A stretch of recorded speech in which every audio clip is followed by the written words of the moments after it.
ప్రతిపక్ష హోదా ఇవ్వవలసినటువంటి బాధ్యత ఉన్నది అని చాలా స్పష్టంగా జగన్మోహన్ రెడ్డి గారు చెప్తున్నారు. ప్రతిపక్ష హోదా ఇస్తే ప్రజల యొక్క సమస్యల్ని శాసనసభలో మేము వివరంగా మాట్లాడటానికి అవకాశం ఉంటుందని చెబుతున్నారు. ఏమంటాడు పవన్ కళ్యాణ్ గారు, మీకన్నా మాకు ఎక్కువ వచ్చినాయి, 27 వచ్చినాయి, మేము ప్రధాన ప్రతిపక్షం అంటాడా? రమ్మను ప్రధాన ప్రతిపక్షం తీసుకోమని, ఉప ముఖ్యమంత్రి మానేసి ప్రధాన ప్రతిపక్షాన్ని తీసుకోమని నేను మనవి చేస్తున్నా, చెప్పమంటున్నా.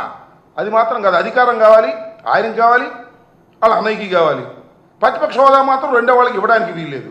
సరే, ఇదే విషయాన్ని మొన్న పత్రికా విలేకరులు అడిగితే ఎక్కడికో జర్మనీ వెళ్ళమంటాడా?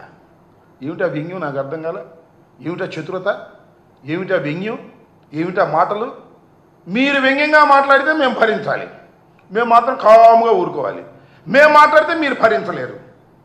ఏమండి, నిన్న జగన్మోహన్ రెడ్డి గారు ఏమన్నారండి? ఈ విధంగా పవన్ కళ్యాణ్ గారు అంటున్నారంటే ఏమన్నాడు జగన్మోహన్ రెడ్డి గారు? ఆయన ఏముంది, మొదటిసారి ముఖ్యమంత్రి అయ్యాడు, కార్పొరేటర్కి ఎక్కువ, ఎమ్మెల్యేకి తక్కువ అన్నాడు. దాని మీద దాని దుంపదెగ ఆ మనోహర్ గారు, అదేవిధంగా లోకేష్ గారు మాట్లాడుతూ ఉన్నారని ఇష్టం వచ్చినట్టు మాట్లాడుతూ ఉన్నారు. ఏమంటాడు? తాడు బొంగరం లేదంట ఈ పార్టీకి. వైఎస్ఆర్ కాంగ్రెస్ పార్టీకి తాడు బొంగరం లేదు. మాకు తాడు బొంగరం లేదు.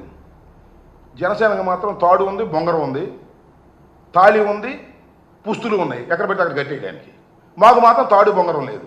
నేను అడుగుతా ఉన్నా, 5 సంవత్సరాలు ఈ రాష్ట్రంలో ముఖ్యమంత్రిగా పనిచేసినటువంటి జగన్మోహన్ రెడ్డి గారి రాజకీయ పార్టీ ఎవరి దయాదాక్షిణ్యాలతో వచ్చినటువంటి రాజకీయ పార్టీ కాదని మనం చేస్తున్నా. దానికి తోడు ఇంకొక ఆయన బయలుదేరాడు, ముఖ్యమంత్రి గారి కుమారుడు, మొత్తం ఆయనే ముఖ్యమంత్రిగా వ్యవహరిస్తున్నాడు.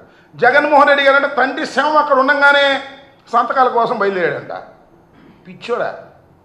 జగన్మోహన్ రెడ్డి గారు రాజకీయాల్లోకి వచ్చినప్పుడు నువ్వు అప్పుడే నిక్కర తీసి ప్యాంటేసి ఉంటావు. నువ్వు ఇవాళ మాట్లాడుతున్నావు. మా కర్మ అంతకు మించి ఏం లేదు.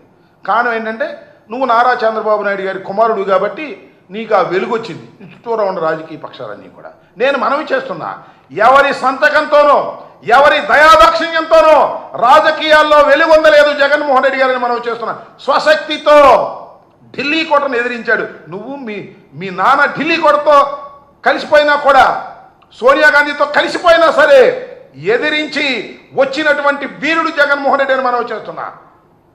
151 సీట్లు గెలుచుకొని ఈ రాష్ట్రానికి ముఖ్యమంత్రి అయ్యాడు. ఆయన గురించి మీరు మాట్లాడుతున్నారు. దురదృష్టం. నేను మనవి చేస్తున్నాను.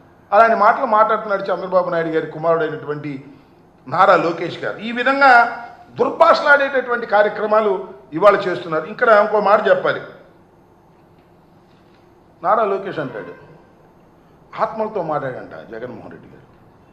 ఒక పిచ్చి పత్రిక, నీ పత్రిక, మీ నాన్న దయాదాక్షిణ్యాలతో ఉన్న పత్రిక, పేరు చెప్పడానికి ఏం సందేహపడ అసలు. ఆంధ్రజ్యోతి ఏబిఎన్ రాధాకృష్ణ రాస్తాడు ఒక కథనం, పిచ్చి కథనం. జగన్మోహన్ రెడ్డి గారు ఆత్మలతో మాట్లాడారని మీరే రాంచుతారు. ఇవాళ మీరు ఆత్మలతో మాట్లాడి, ఏ ఆత్మతో మాట్లాడి సెట్ అయ్యారు? మేము మాట్లాడతాం ఆత్మలతో. ఆత్మలు మాకు చెబుతున్నాయి. 3 ఆత్మలు ఉన్నాయి. ఆ ఆత్మలు ఏం చెబుతున్నాయో తెలుసా? చంద్రబాబు నాయుడు అంత నీచుడు ఎవరు లేరు. ఒకటి, చంద్రబాబు నాయుడు అంత 420 ఎవరు లేరు, అంటే మీ నాన్నగారు అంత 420 ఎవరు లేరు అని 3 ఆత్మలు ఘోషిస్తున్నాయి. ఆయన ఒక ఆత్మ మీ తాతగారు ఎన్టీ రామారావు గారు, రెండవ ఆత్మ హరికృష్ణ గారు, మీ మేనమామ, మీ మామగారి అన్న మేనమామ, ఆయన ఘోషిస్తున్నాడు. మీ బాబాయ్ నారా రామ్మూర్తి నాయుడు, మా అన్నంత దుర్మార్గుడు, మా అన్నంత 420 ఎవరు లేరని ఆ 3 ఆత్మలు ఘోషిస్తున్నాను. ఆయన దానికి సమాధానం చెప్పు నారా లోకేష్ గారు. ఇవాళ ఏదో అద్భుతంగా బ్రహ్మాండంగా నీకేం తెలుసు రాజకీయాలు? 90,000తో గెలిచావు, 80,000తో గెలిచావు, ఏదో గాలి వస్తే అనుకో కాసేపు. మొట్టమొదటి ఎక్కడి నుంచి వచ్చావే? దుడ్డిదో ఉండాలా నువ్వు? ఎమ్మెల్సీస్ నువ్వు మంత్రి కాలా? మళ్ళీ తుక్కుగా ఓడిపోయావు కదా మంగళగిరిలో కంటెస్ట్ చేస్తే. మళ్ళా చెప్తున్నా, ఛాలెంజ్ చేస్తున్నా, మళ్ళా రాబోయే ఎన్నికల్లో తుక్కుగా ఇవాళ మళ్ళా ఎంత మెజారిటీ వచ్చి